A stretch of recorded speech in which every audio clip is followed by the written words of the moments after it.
Well, thank you so much, Ken, for being with me today on the WaveCapital's guest speaker series on relationship building in a team environment. You're my 58th guest, Ken, fellow Armenian, my second Armenian American guest on my podcast.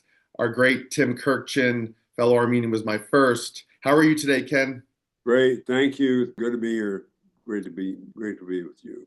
Yes, wonderful to be with you too. You're the author of Behind Closed Doors, and you spent a lot of time working with former President Nixon, got to know President Ford in the transition after Watergate, worked for President Reagan and was his chief speechwriter, Right. and you worked on Republican campaigns since.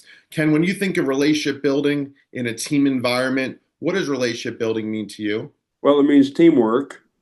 Means getting it means creating bonds with people, creating trust, creating close relationships, and but mainly uh, creating situations of trust and team building and getting to know each other. You have to, especially in the crucible of a campaign, that's when you really get to know each other. That's how I really created the bond with President Reagan. It was in the campaign in 1980. That's how you truly create that bond, that personal relationship where you create a relationship of trust.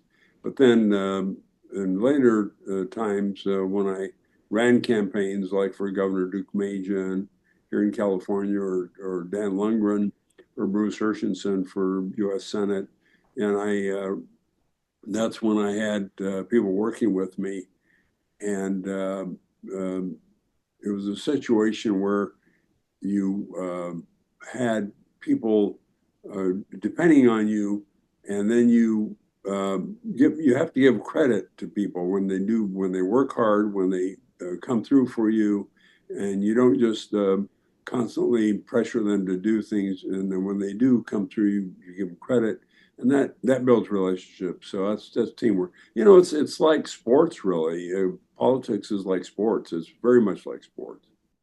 Sure. And I know that President Reagan in his career loved sports and he Yep. was in Hollywood and he was a Democrat before he became Right. a Republican as we knew him as President of the United States, our 40th President of the United States. And I interviewed his former executive assistant, his post presidency, Peggy Grandy, and she and I talked about his love for sports too. When you think of relationship building in a team environment with President Reagan, what was it like building those relationships in the Oval Office? You being a trusted advisor, a confidant, and having to write some of his key speeches, many of his key speeches. What was that preparation like? And that was, I would imagine, building relationships at its finest. Well, that was very interesting because I think there were a lot of people that worked with President Reagan, and I learned early uh, was that you can't just put words into his mouth. He was a great writer himself. He spent so many years, especially on the General Electric circuit in the 60s when he traveled across the country speaking on behalf of General Electric, when he wrote all his own speeches in his own hand, where he studied. He read magazine articles, newspaper articles. He had clippings all over the place. And so he wrote all his own speeches. So he was a good speechwriter. As he said to me several times, Ken, he says, in Hollywood, I wasn't known as a good script writer, but I was known as a good script doctor. So, and he wasn't crazy about having speechwriters around him, but he knew he had to have help. So the two of us created a relationship where I didn't try to impose upon him. I tried to learn from him. He was a great teacher. So I spent time listening to him, whether it was on the campaign trail or watching him give speeches.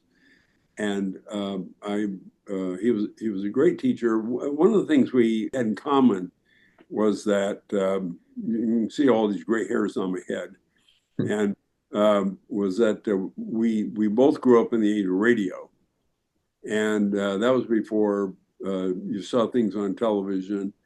And so in the age of radio, you learn to create images in your head and not just see things on the screen. So growing up, I listened on the radio to the Lone Ranger and the Cisco Kid and um, uh, Let's Pretend was another show. Gangbusters, and so you listen, put your ear right next to the radio. Or you had nothing, you didn't have an iPhone or anything else. So you create images in your head of gang of criminals and people riding horses and cops and robbers. And Reagan was a person on radio too. So he taught me to learn to create images and metaphors and illustrations on writing speeches. So when we worked together, and that was the best part of it, is that he didn't like to work in teams Hmm. because having a bunch of people around us just didn't work well. And he didn't, as he said, he didn't like to work with the darn committee. And the committee created problems. Sure. Sometimes it's good to work to get a lot of people in a room. We get kick ideas around, but with us, it was just the two of us, and we worked together real well. And when he had cabinet meetings, obviously you have all your cabinet members, and that's when you're assembling with your team and the iconic cabinet meetings that all presidents Sure. have. Is that when he loved building relationships more in those type of settings? And when it came to your position and maybe others, the more one-to-one relationship suited him best in those scenarios? Yes, he was best in one-to-one relationships. The cabinet meetings were much more formal. They were more in, sort of show and tell meetings. The first cabinet meetings we had were very exciting back in, and I describe those very vividly in my book, and that's why I hope people will read my book because they're very vivid. In the early days of the administration, we started having the cabinet council meetings, and right beginning in the first days, January 22nd, 2 days after he was inaugurated, we had meetings because he was on a crusade to change America, to restore it from the doldrums of the Carter years. And so we had meetings on January 22nd, 23rd, 24th, 25th to lay out his economic recovery plan. And he wanted to hear from his budget director and his cabinet officers, from his Treasury people, domestic policy people, his energy people, how they're going to change things. But that was more of a show and tell, and he wanted to hear from them how they were going to do things. That wasn't a one-on-one relationship. He wasn't really good at developing those kinds of relationships with the groups. He was better developing personal relationships, and he and I got along really, really well because we had that opportunity let's say after those meetings took place and we had to sit down and write a speech, to take those notes and sit down and compile them into some of his most critical speeches. One was on February 5th, one was on February 18th, 1981, where we laid out the critical economic recovery program.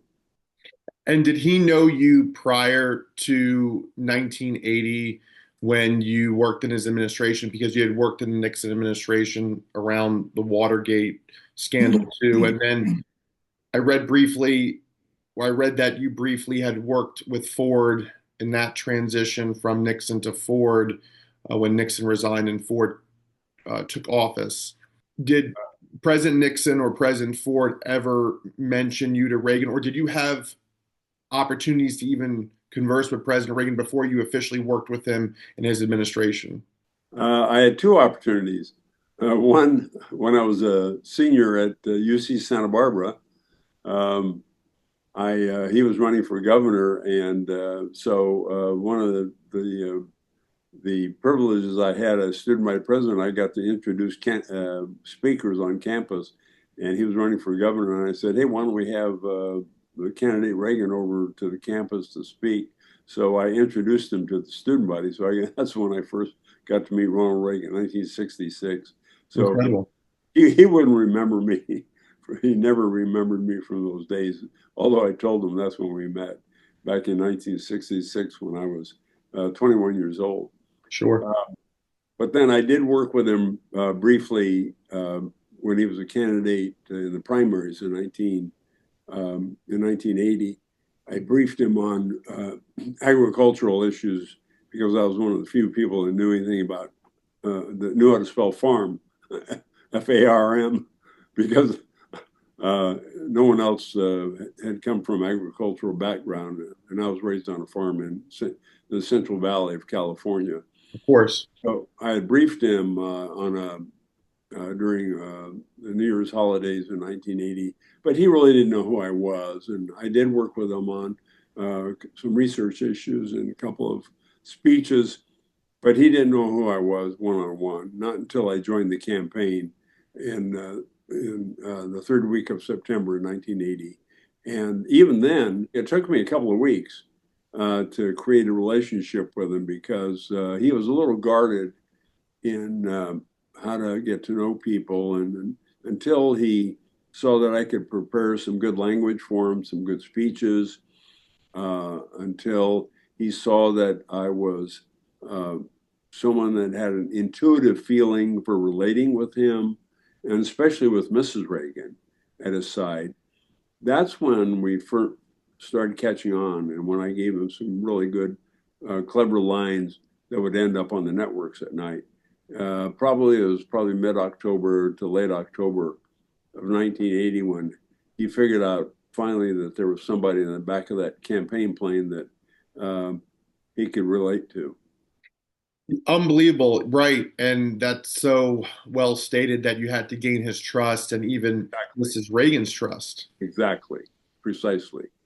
Of course. And that's and that's it's a storyline that I describe in such gripping detail in the book because I kept a diary. I recorded a diary on a cassette tape recorder for the 1980 campaign and through 6 chapters of the book that no one else had done in that kind of detail, and how I described from chapter to chapter to chapter how I built that relationship with him, and some of it is captured in a diary that I dictated at night after at the end of the campaign trail. It's really quite interesting. Of course. And, back then, people did a lot more writing in diaries. I know everything is through computers today and or through your smartphones, but I love that you kept a diary and I'm sure you reflect on it when you can or often. Right. When you think of the big speeches you worked on, walk me through that process and working with him one on one. And, what do you remember about those days? And, talk to me about just your experiences of having written those speeches and then you see him deliver them. And for the people at home at that time watching on TV or listening on the radio, I mean, you were there, you were in those moments. And, I live in Orlando. My family and I live in Orlando. I've been to California many times. I have family in the greater Los Angeles area, near Glendale, Pasadena areas. I've been to the Central Valley where you're from. Beautiful state. I love California. The Evil Empire speech I learned when I was doing research on preparing for our interview that he delivered his iconic Soviet Union Evil Empire speech in Orlando, of all places. And so that kind of hit close to home, just knowing that it's right in my own backyard that he delivered that speech just 20 minutes from where I live today. So, tell me about those moments. Well, of course, on the campaign trail, it's quite different from when he was president. On the campaign trail, you're working under intense pressure, and you're mostly doing. He has a stump speech, which is 25 minutes long, and then you add inserts of maybe 2-3 pages of new material each day, trying to get on the networks to make news. And then you had 30-minute television addresses that we worked on. And then finally, once he was elected, then I was asked to work on his inaugural address. Now, that was a big honor because he had many opportunities to pick other people to work on that. But by then, I had gained his trust on the campaign trail, and he liked the style that I'd adopted working with him, and so he asked me to work on his inaugural address. So I'd never, there was only a handful of inaugural addresses in the history of America. Of course. And you sit down and think, now, how am I going to write an inaugural address? And you start by reading all the previous ones, and then you think through, this is historic. What are we going to say? It's the first time it was ever given on the west front of the Capitol. They're all delivered there now, but it was the first time on the west front. It was historic. And so I started collecting a lot of material. I asked a lot of my pals who were speechwriters in the Nixon administration and elsewhere, and I said, give me some ideas. A lot of pressure on me. And then I started making notes, and of course, ideas from the campaign, themes and messages. And Reagan had a crusade all through his life, from the 60s, 70s, and up through the campaign. And then we met twice in his home in Pacific Palisades. And at each meeting, he gave me ideas. We talked through what he wanted to say, his philosophy of government, his philosophy of what his administration would be. And each time I took back notes, and then you're sitting there looking at, back then it was a typewriter. You're looking at that black correcting Selectric 2 typewriter that I worked on, and wondering how to start, with notes spread all over my desk, scraps of paper, and you start working on it. And then you deliver a draft to him, and but at that time he had more time. When he was president, it was less time, but he had some time to work on it, and then he pretty much re-edited and edited it, and then once we got into the presidency, he had less time to edit and rework things, and so on his big economic speeches, it was the same kind of thing. I would write, work with him. Present him ideas, tell him how I think he might approach a speech. I didn't try to impose on him. A lot of times speechwriters think they're, going to be king of the world and say, I'm going to change policy, I'm going to remake the world myself. You can't do that. Right. It's the president to make policy. And Sure. I never tried to change. That's why Reagan and I got along so well, is because I didn't try to tell him what to do. I didn't try to say, this is the way you ought to do things, Mr. President. I sort of fed him suggestions and ideas, but at the end of the day, I tried to reflect him. I tried to be a mirror to his presidency, to his ideas, to his crusade. And then he would come back to me, and then when I'd give him a draft, he'd rewrite it, and then he'd ask my views, and then he'd rewrite, and then edit, and then we'd have fact checkers within the White House. I had three researchers writing for me. So it was, and then of course on the inaugural address, that was a big deal, sitting up on the presidential platform, watching him deliver. A few of my words survived his editing, and it was, you can imagine the feeling. My dad was an immigrant survivor of the Armenian genocide. Right. And I grew up on a farm, went to a small country public school, and I grew up bathing out of a lunch milk pail, and sharing one bathroom with 4 brothers, and we're under a 60-acre farm out in the country in Visalia. And next thing you know, 35 years later, I'm sitting on the presidential platform with the President of the United States, and it's quite heartwarming, I have to tell you. It's an American success story for you and your Armenian family, and I too had ancestors who sadly perished during the Armenian genocide. And my mom's family, on her side of the family, immigrated from Jordan in 1956. My dad and his parents were born in the United States, my family, my wife's family, were originally from the New York metropolitan area, northern Jersey, so on the other side of the country. But my mom has family. She still has a aunt who lives in California with her cousins who live in California. So we're very close to them. And your background is similar to President Reagan's in the Mhm. sense of very humble beginnings, yours being in California, his being in Illinois. And it's just amazing how two people, you and President Reagan, that you go through life and then at one unique point, your lives intersect. Talk Right. about UC Santa Barbara, but later on, and it's a beautiful campus. My wife and I were in Santa Barbara a few years back, and we toured the campus, and such a beautiful campus. And Pacific Palisades, I pray for all those people, and Yeah. my heart goes out to them, and I hope that they're able to rebuild Malibu and Altadena and northern Pasadena. My family had to evacuate. Thankfully, everybody was okay. I hope your family was okay during the fires. Yeah. Well, we're in South County, Orange County, so Perfect. uh, Not near any danger. we're impacted. Yes, thank you. Sure.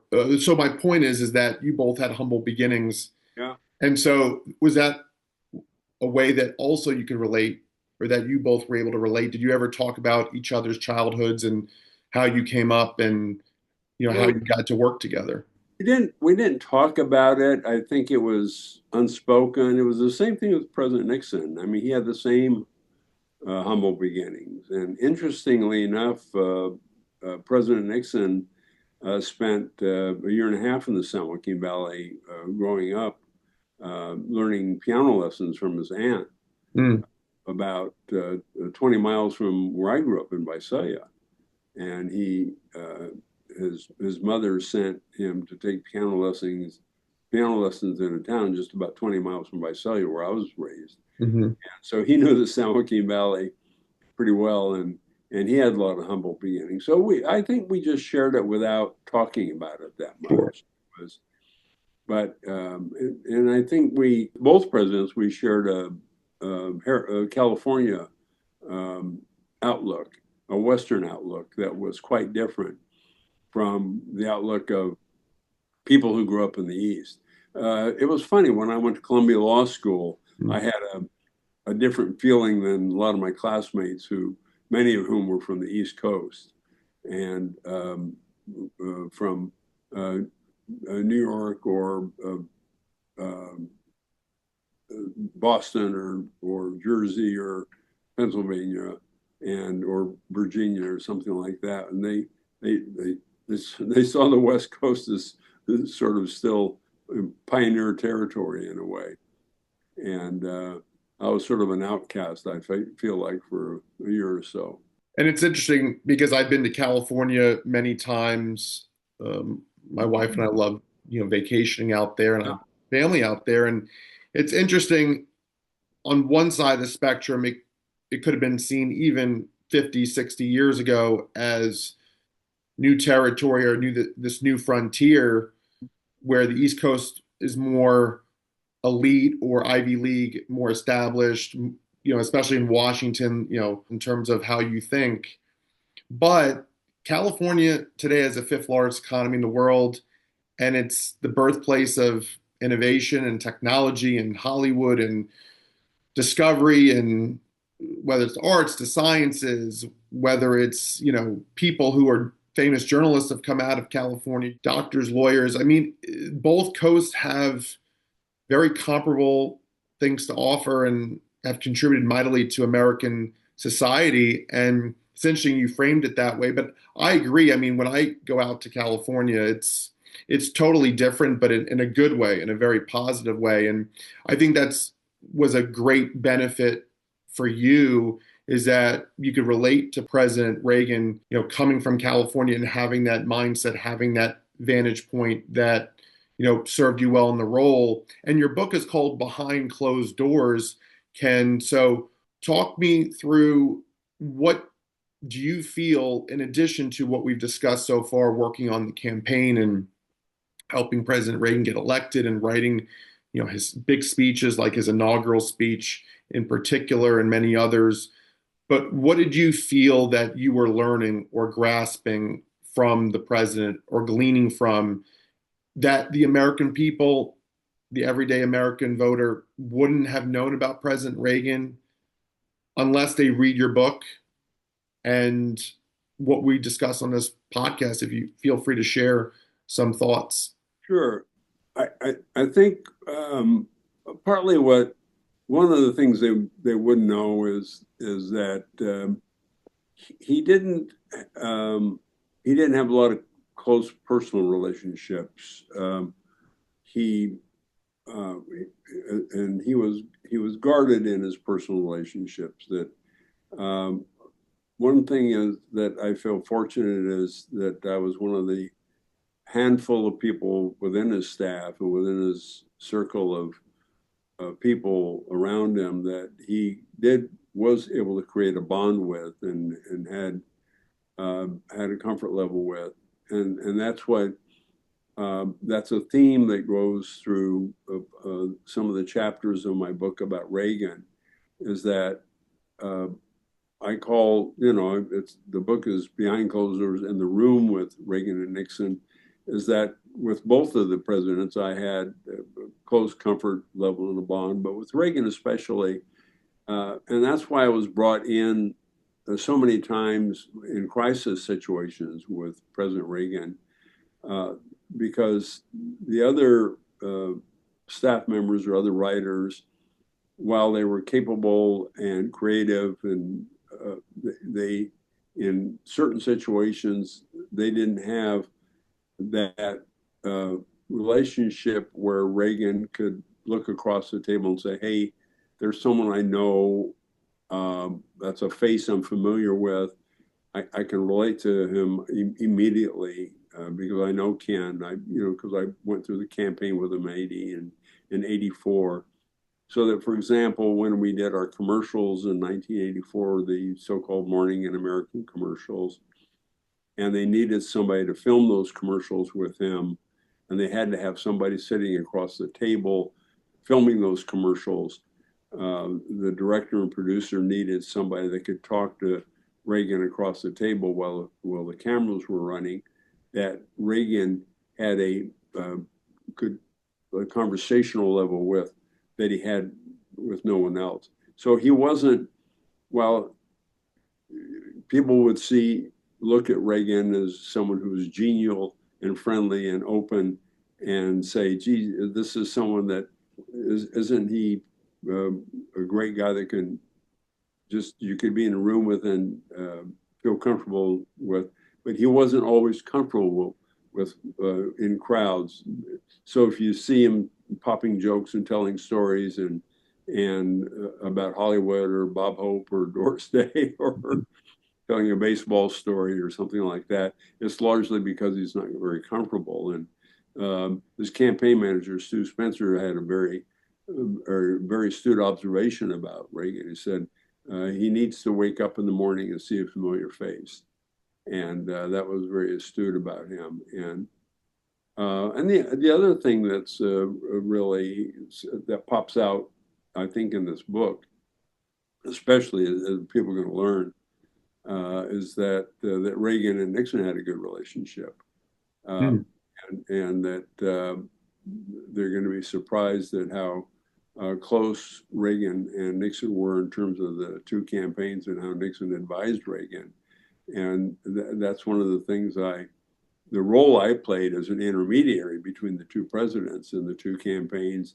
I was sort of like a secret agent in 1980, supplying Reagan with secret memos from Nixon that are reproduced, that have never been reproduced before, that are in the appendix of the book. And then Nixon would call me on the phone during the campaign and relay messages for Reagan.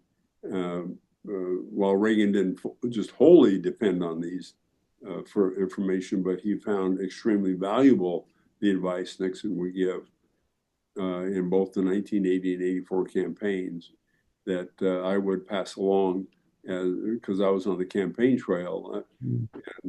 And then in 1980 and 1984, I was the only speechwriter that accompanied Reagan on both of those campaigns. So it was a very interesting relationship I created as in between the two presidents. And that's why the final chapter of the book is, I conclude the final chapter of the book when President Nixon opened his library in Yorba Linda. Mm-hmm. 2 days before that, he asked me to accompany him to a meeting with President Reagan in Century City, and I sat in on the meeting and took very, very close notes. And so the final chapter of the book is like a transcript of the meeting of these two giants, presidential giants and political legends. And I call the chapter "The Lions Gather." So it's almost like somebody from the 50s sitting in on a meeting between Harry Truman and Franklin Roosevelt or something. So it's quite fascinating to hear Nixon and Reagan talking about Gorbachev and world affairs, and Sure. talking about the Depression. And so you never had a normal conversation when you talk to the two presidents. Yeah, exactly. And that was when that meeting took place, that would have been post-presidency. Yeah, with all that history in the room, it was just, oh my, it was just fascinating. And I'm sure my other guest, Peggy Grandy, would have met you. She was his executive assistant post-presidency. So if the meeting was in Century City and that's where Peggy worked from, I'm sure you both had crossed paths at that moment. When you think about, and that was actually going to be one of my questions, I'm so glad you answered it, the relationship between Presidents Nixon and Reagan, and obviously both, being from California, synergies there, and you being from California too. And so when it came to Watergate, and I know it's a sensitive topic, and I know that was a very difficult chapter in American history, and would love to get your thoughts on it. Did it catch you by surprise at all? Were you saddened, shocked, angered?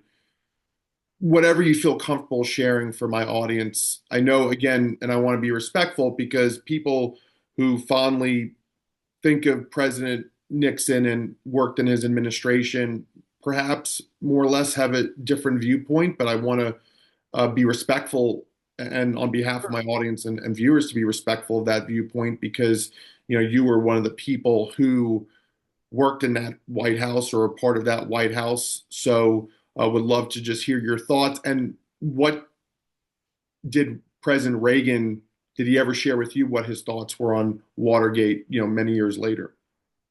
Well, I'll answer the last question first. Reagan and I never talked about it, but I will say this, that one of the reasons Nixon had such a good relationship with Reagan was that, and he told me this several times when we worked together at the Western White House, was that Reagan was loyal to him on two very important issues. That was the war in Vietnam and on Watergate, that Reagan stood by him on those two big important issues in Nixon's years in office. And Nixon would never forget it. So he felt very appreciative of Reagan's support during those two things. I start the first chapter of my book is about the last days of Watergate. And the readers will see that I was probably the only person, central in the Watergate defense team that didn't want President Nixon to resign. I was very much part of the impeachment defense team, and working in the last months to help salvage the President Nixon's presidency. And so the first chapter of the book deals with basically a detailed day by day, hour by hour summary of the last week, 10 days of President Nixon's presidency, where we were working to try to defend him against the impeachment. And I was in meetings with then Chief of Staff Al Haig and Ron Ziegler, the press secretary, and Fred Bazar, the defense lawyer for President Nixon. And I was going to be preparing to go to the House floor as a writer and lawyer to help work on the just off the House floor in the impeachment defense. And I thought I never wanted President Nixon to resign because I didn't think he was getting a fair shot at presenting his side of the case. Now, having said all that, I felt that much of this was a political persecution of President Nixon. The Senate Watergate Committee, for example, was a resolution presented by Ted Kennedy at the outset, which was clearly done for political reasons, resentment from the Kennedy people against Nixon. And then when the special prosecution, the staff was set forward, all the main prosecutors, central prosecutors, came out of the Kennedy Justice Department, and the first special prosecutor, Archibald Cox, was actually head of the opposition research team for Jack Kennedy against Richard Nixon in 1960. So you're begin to get the picture that this was not a fair set of rules to begin with at the outset. And then I have to tell you that subsequent, as history begins to unfold itself, one of my colleagues, Jeff Shepard, who was an attorney, a Harvard Law graduate, who was an attorney in the White House when I was in the White House, and part of the defense team, along with Fred Bazar, working separately from me, has spent the better part of the last 12 to 15 years doing a lot of research and public records requests, and has dug up a lot of new information with regard to Watergate, and has exposed a lot of corruption in the prosecutor's office and about corrupt practices by Judge Sirica, where prosecutors had met secretly with the judge without defense lawyers in place, and where the chief prosecutor, Archibald Cox, had rigged appeals going into the circuit court in Washington, D.C., so that any appeals would all only go to appeals judges that were favorable to the prosecution. So there is more and more interesting evidence coming out that President Nixon did not get a fair shot at his defense during the Watergate years. Plus, we were faced with an adversarial press, and at the very end of our administration, the economy was going south on us.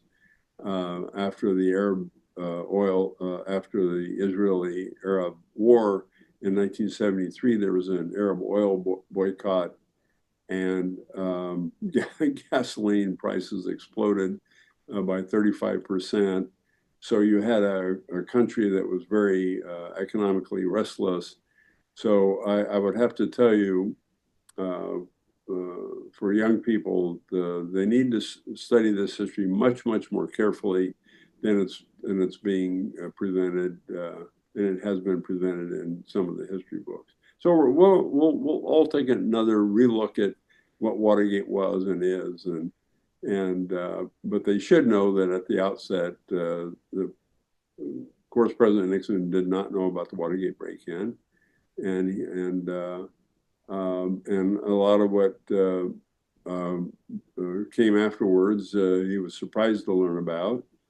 On the big issues, on the very, very big issues, he was uninformed. and so we deal with that in the Frost-Nixon interviews that we talk about in the book. Now, a lot of mistakes were made in the process, but I think as history unfolds over the next 10, 12, 20, 30, 40 years from now, it's going to seem minor in the folds of history as it expands. So from your angle, you had said that President Nixon was uninformed that Watergate was broken into. Totally. That's there's no question of that. And so when Democrats were speaking out, were they trying to make the point that President Nixon was, from their point of view, that President Nixon and his team were covering it up and making it sound like they didn't know, but that they did know? And so to your point about President Nixon not knowing, why do you think at the time the press did not believe that, in your opinion? It's a lot more complicated than the time we have here. Sure. There were facts that he was not aware of, and there were some facts of which he was aware, and that he was going into political damage control. Sure. And there was let's say, the smoking gun tape, so-called, that ended his presidency, has turned out to not be a smoking gun tape, that we misread that tape. They thought he was obstructing justice by having the CIA tell the FBI to obstruct the investigation, whereas a closer look at that tape recording and a very close reading of it was that he was just trying to protect the identity of two Democratic donors to his campaign. Mm. So the tapes can be very misleading at times. But anyway, we're going to all take a much, much closer look at this. And again, as I said, my colleague Jeff Shepard has written a book called The Nixon Conspiracy that I would also encourage people to buy alongside my book. Sure.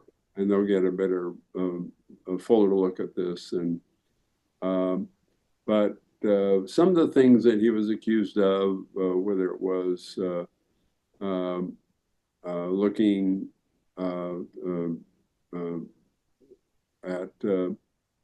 accused of looking at people's tax returns, which he did not do. That was someone else on his staff that sought that. But then if you look at past presidencies, that was routine, where President Kennedy actually did have his staff seek to open up and review tax returns of his political opponents. Mm. And President Johnson routinely did that. So there were abuses in previous presidencies that far exceeded anything that happened during Watergate. That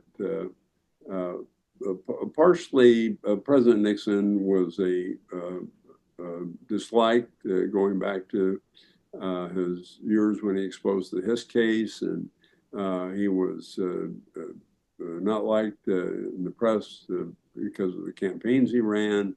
He didn't fit in with the Eastern establishment, and which I find interesting, because he went to Duke University Law School and he lived in North Carolina for a little bit, and during his law school years. Interesting that he wanted to travel to the East Coast for law school, given that there are so many amazing law schools in California, but maybe there was something about Duke University. Did he ever talk about his time in North Carolina with you? He didn't talk about his time in North Carolina. No, we didn't. I think just Duke was a good law school, and I don't know why he.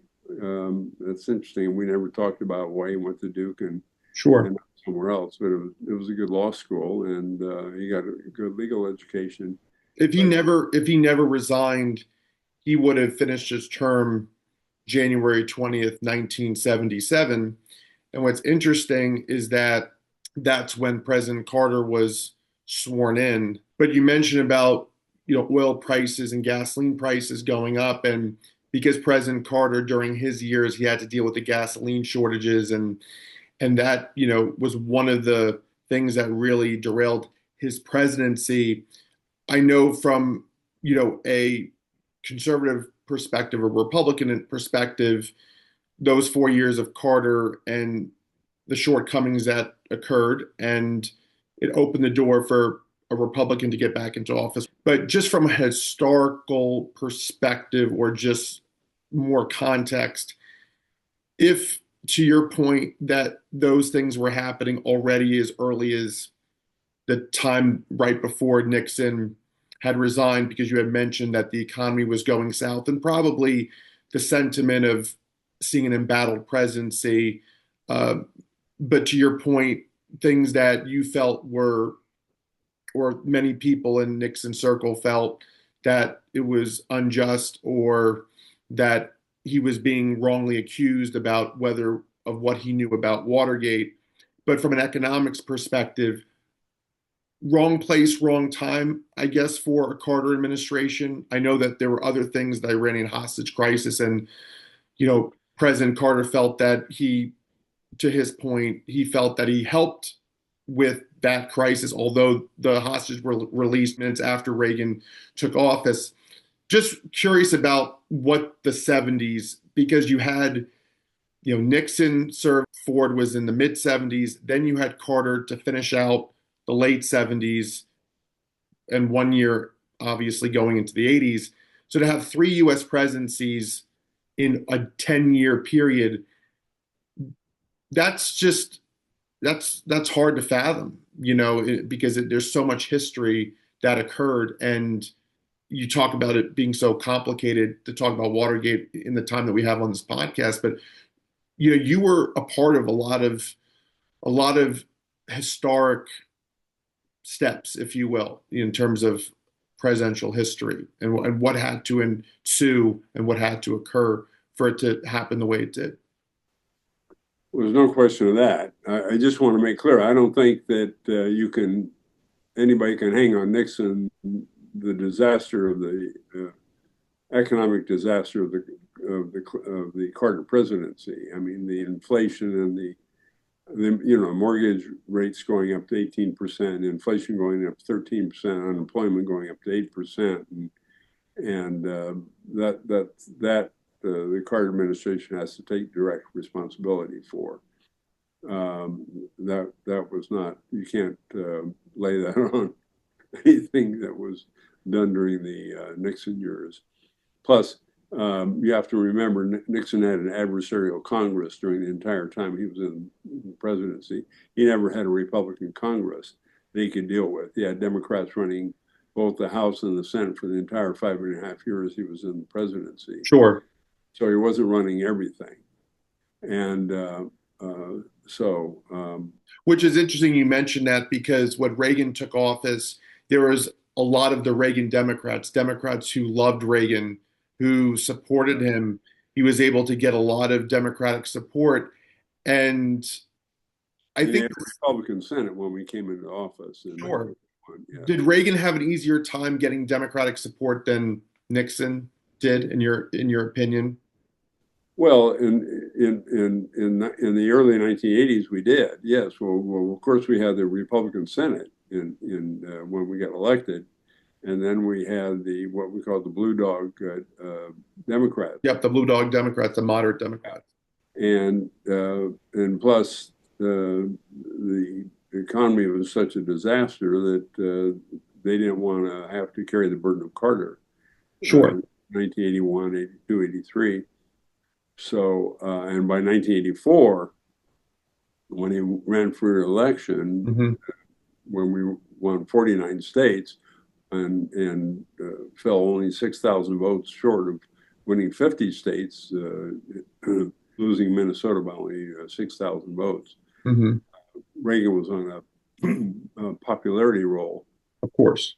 So, yes, there's no question there was a new majority coming out that actually began during the Nixon years, that Nixon started building that new majority when he was in the presidency.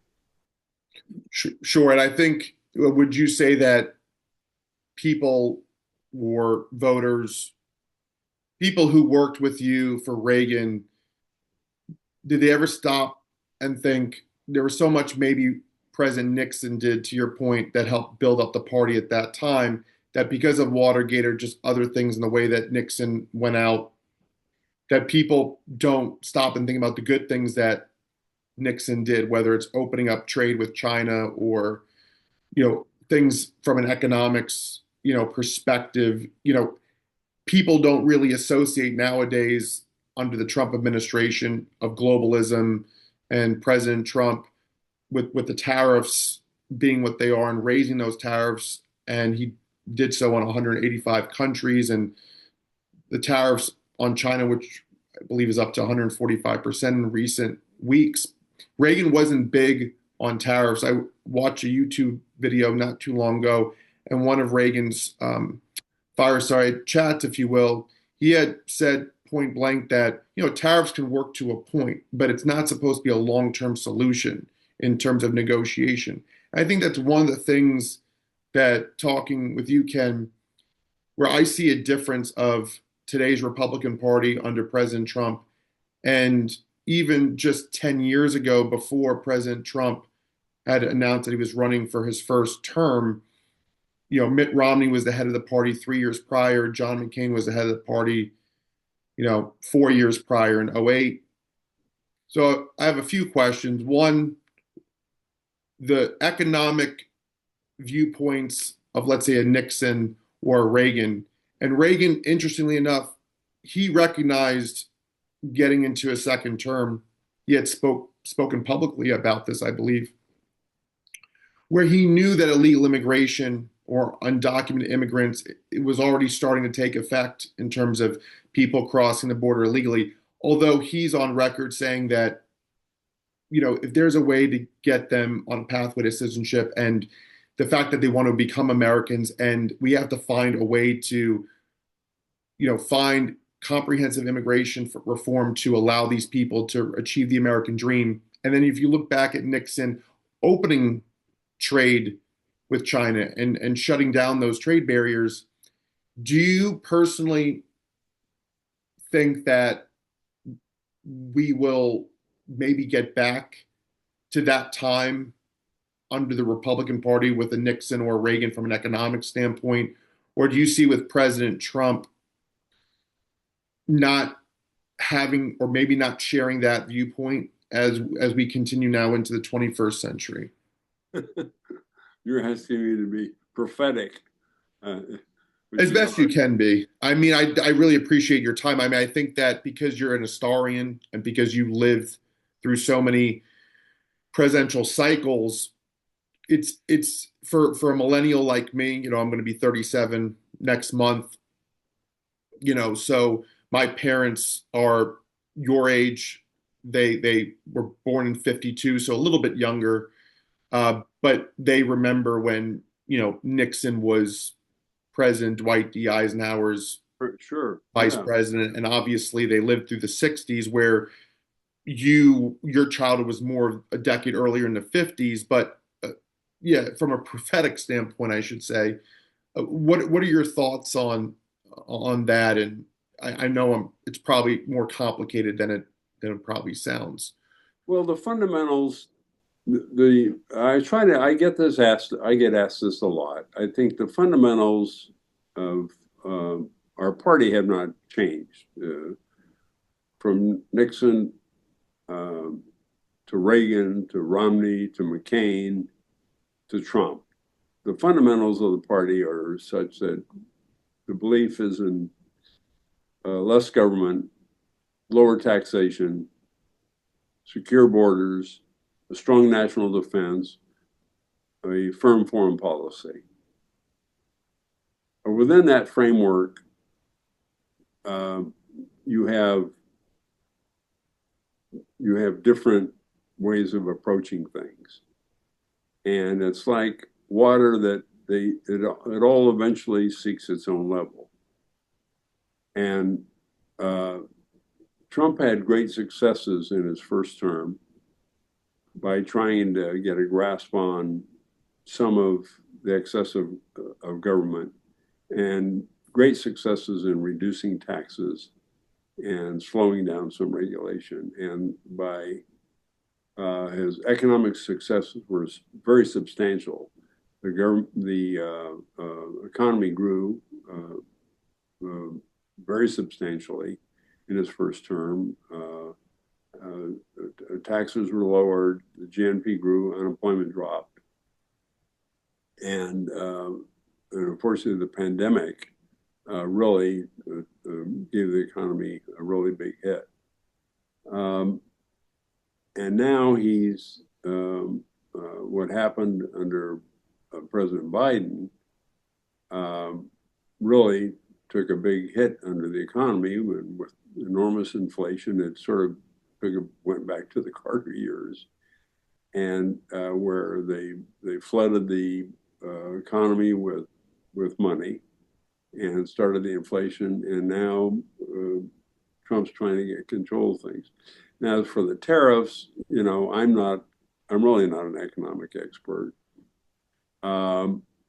His belief is that a lot of the countries had taken advantage of America, and so he's going into something like Trump often does, using shock treatment. And now with the exception of China, he's backed away from a lot of that. Now, whether it continues to work with China, I don't know. I don't know what direction that takes. I think probably, and as he did with the current decision on the Fed, he took some shots at the chairman of the Fed, Powell, and then he backed away and said, "I'm not going to have him resign." So, it's just that Trump he's a stylistically different president than anyone we've ever had. But again, the fundamentals, as I said, are not changing. And we just have to see where it all plays out. The good thing I see is that he's trying to do something that Reagan tried and couldn't get done, and that is get control of the excesses of government. And that should be applauded, which is as much as people get upset with Doge and Musk and everything else, that's the right thing to do. And if that's not done now, it'll never get done, because the excesses of the Great Society and the welfare state will eventually destroy America, in my judgment. That's my point of view. And yeah, no, I appreciate your point of view. I know that you want people to come on your podcast is to give people a point of view. Yeah, no, this is very helpful, and I appreciate your point of view because, as I mentioned earlier, you're an historian, and you worked on key campaigns and in presidential administrations, and only very few people on this planet, who can say that to the capacity that you did, and you did it so exceptionally well, and you made a name for yourself, and you give many Armenian Americans across the country, around the world, you give us just another person like yourself, and to say, wow, an Armenian did that, and that's a big thing for sure. What do you hope for our future, and if Reagan and Nixon, Ford, Dwight D. Eisenhower, I mean, going back when he was president, Nixon was vice president, when they look at the Republican Party today, and I know that you talked about how the fundamentals are still the same. I guess it's hard to compare errors, but how do you think Dwight D. Eisenhower or Nixon or Ford or Reagan, how would they judge President Trump's performance first term and second term? Do you think because Trump has a certain way of going about doing things in office in terms of his approach or just his personality, or um, you know one person recently described it as more like blunt force, to make certain points. Would you say that previous presidents, even in the Republican Party, like a Reagan, Ford, Nixon, they're more nuanced or more, I would say, try to be more copacetic in terms of working with Democrats? I mean, how much has really changed in that regard? I mean, do you think that from your point, you would want the Republican Party to continue where even after Trump, you know, finishes out his second term and, when the 2028 election happens and whether it's a Democrat or Republican, getting back into office, you personally, do you like where the party's going under Trump? Or do you think that if this was the 1950s, 60s, 70s, 80s again, Republican Party, would you prefer that? Or just take a little bit of both eras and think that would be the perfect party? You realize that if the culture had not gotten so excessively corrupt and changed, if government had not grown so obsessively entangled in our lives, if the world had not looked with such disdain upon America, if all those things had not happened, Donald Trump would have never been elected president. America, what had happened is that there was a forgotten man, as someone called Joseph Kraft, who was a political analyst back in the 70s, called him, or what other historians called the real majority. They looked for somebody to change things in America because it had gone off the rails. And he would have never been elected had things not gotten so horribly twisted. And so he came in as a sort of a shock treatment. And so you're asking me how they would view him. They'd say, well, he's loud and he's boisterous and he uses excessive language and sometimes he can be crude, but Americans would not have accepted any of that had they not seen the country gone off the rails in a way that Washington and New York and Boston and the establishment has never understood. So if you're working as a producer at CNN or an editorial writer in the New York Times or the Washington Post, you don't understand what's going on at a Costco in Omaha, Nebraska. Are you starting to getting my point? Yes. Yeah, absolutely. Because people perceive or people view America's trajectory based upon their experiences at home, Yes. Yeah. how it affects them personally. And I totally understand that.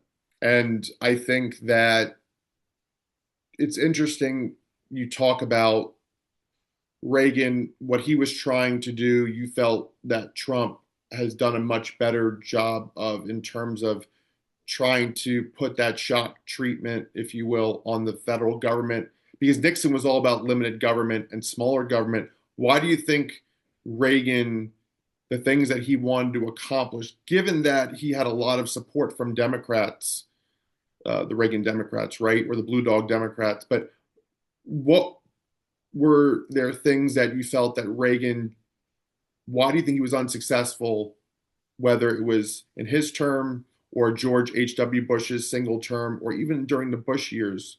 The answers are here. That's why I'm glad you brought it up, Yes. because the answers are in my book about why Reagan was not able to achieve what he wanted to achieve. He truly had a crusade in mind, Yes.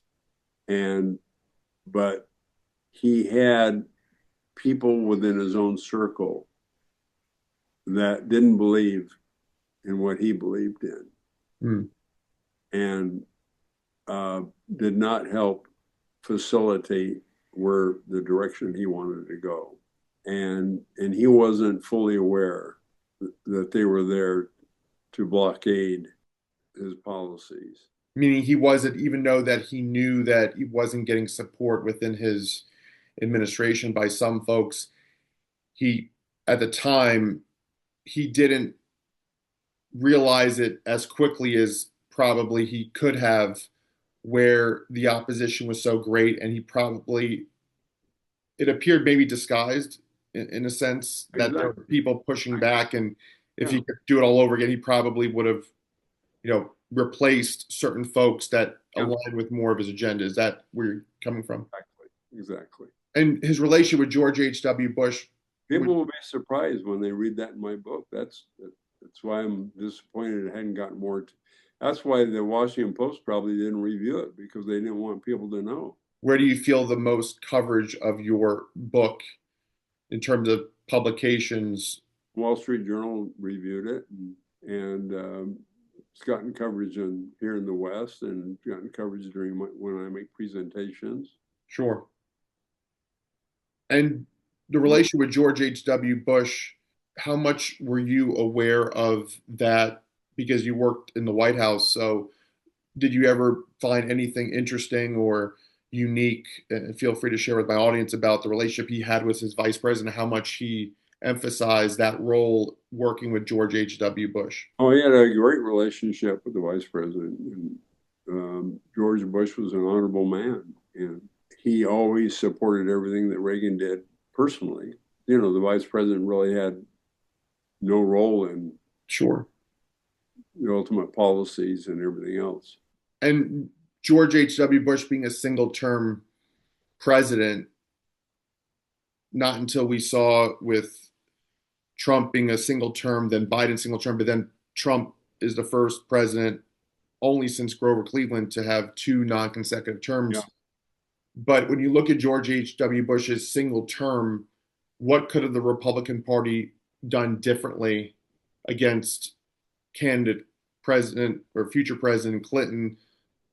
Was Reagan surprised that George H.W. Bush wasn't reelected, or what did he ever share with you, or did he feel that there was a missed opportunity? He didn't share with me, but I think a lot of us felt that by going against his pledge rate, he said that he wouldn't raise taxes. Remember, at the convention, he said, read my lips, no new taxes. And then he turned around and raised taxes. That was under pressure by people who didn't believe in his agenda, just like it was the same people who didn't believe in Reagan's agenda. Bush brought them into his administration. So I think if Bush had been adamant and continuing the Reagan agenda, he might have won. But then, the vote was split with Ross Perot running as well. So. Right. Very popular third-party candidate. With George W. Bush becoming president, and after Clinton's 8 years, I mean, from your perspective, or perhaps you have knowledge from your time working with Presidents Reagan and then President George H.W. Bush, who's then, before that, obviously, President Reagan's vice president. But did anybody have a sense even that George W. Bush would one day become president? I know he became governor of Texas and followed in his father's footsteps to become president of the United States. But did anybody know about George W. Bush's aspirations? Yeah, I didn't. I worked for John McCain. Yeah. I didn't see Bush on the horizon, but he had the right name. Right. Well, what did you like about John McCain? What? Oh, I just liked him. I remembered him from my days working in the Nixon White House as one of the POWs, Vietnam POWs. Of course, a war hero. Yeah, a war hero. I had great respect for him. I was on the speechwriting staff covering the POW dinner that Nixon had for all the returning POWs back in 1973. And of course, remember John McCain as one of the returning POWs. And just, I don't know, it was just sort of a heartfelt thing on my part. And I just had great respect for what he'd gone through. And Of course. when I met him, I just instantly felt that he was a deep thinker and a great communicator, and had great experiences. So, And your thoughts on I had nothing against George W. Bush personally. I just felt McCain had would bring something strong to the office. of course, and your thoughts on um, Governor Romney when he ran against President Obama, trying to make Yeah, President Obama one-term president. I So just thought Romney never had a clear vision, a clear story to tell, a clear. I think he never showed any strength. I mean, Obama was a weak candidate with a lot of weaknesses, and Romney should have been able to pierce through all that. And it just seemed a little weak to me. I don't know, he even seems that today. Never doesn't seem to have any clarity to his thinking. you mean Governor Romney, or now just recently? Senator Romney, Yeah, now, recently retired recently retired. Senator Romney. Yes. I'm not sure what really is at the core of his belief system. Yeah, and it just wasn't, to your point, it wasn't clearly stated during crucial moments running against. I don't think if people were asked now, what he stood for, what Romney would bring to America, they would know. Sure. And do you feel like there was a void between the time that Governor Romney, before he became U.S. Senator, obviously, Romney and vice presidential candidate Paul Ryan missed the opportunity to get elected in 2012, going into, they would have been inaugurated January 20th, 2013, which didn't happen. President Obama, had his second term and became a two-term president for the Democratic Party. Were you surprised that nobody really, before Trump announced that he was running in 2015, were you surprised that nobody really stepped up to the plate, or that someone didn't rise, after that defeat? Many candidates. We did. There was a lot. I mean, there were a lot of candidates. I mean, when I say we, I mean as the American people who were voting in the election. 2016, they were right. I included. There was a lot of candidates. Yeah, there were plenty of candidates. Just no one stood out. And of course, Trump had great name ID, and he told his story, told it like it was, and everybody else seemed conventional compared to him. Did you have a candidate in mind other than Trump at the time where you thought, I'm surprised he's not standing out? I'm surprised that, he's not stepping up. I mean, was there anyone, if it wasn't Trump at that time, was there anybody you were hopeful for? No, I guess I really didn't have strong feelings. I guess I was too busy with my law practice. Sure. Back then I can't remember which campaign. I briefly helped Fred Thompson, and I briefly helped Carly Fiorina in that year. Right. And I know that Ted Cruz, he was essentially runner-up to Trump. I mean, he was able to get through the mix of candidates. Do you think we would have had a different agenda in terms of an American agenda under a Republican presidency if it wasn't Trump's first term and now Trump's second term? If it was a Ted Cruz's I don't have a good. Do you think we would have had a different? I think Cruz is. I don't have good feelings about Cruz. I think he sort of sways with the wind, and basically he fits in well with the Senate. He loves to talk, and I think mostly he's a megaphone. And a lot of politicians are, and that's why some are able to attract millions in our country when it comes to an election cycle and become president of the United States, whether it's Democrats in office or Republicans in office. I know that people I've talked to, they're hoping that a third party or independent party that can bring voices from both sides. Well, there's a lot of potentials in the future. Sure, of Of course. course, Rubio is going to now that he's got more credentials as Secretary of State, he'll be have a future. And I think years ahead, Pam Bondi, I like her composure. I like the way she presents herself. She'll have a future. There will be people in the wings. We have no dearth of candidates in the future. Sure. When you think about relationship building, any final words, Ken, before we depart from our interview? And thank you so much again for your time. I really enjoyed this and connecting with a fellow Armenian and who served under one of our greatest U.S. presidents, most popular, one of the most popular U.S. presidents of our 200, almost 250 Well, history. relationship building is about reaching out, staying in touch with people, and keeping in touch, staying in touch, keeping up with issues. Reading is a rare quantity these days, but keep reading and keep thinking. Be curious. Keep curiosity going.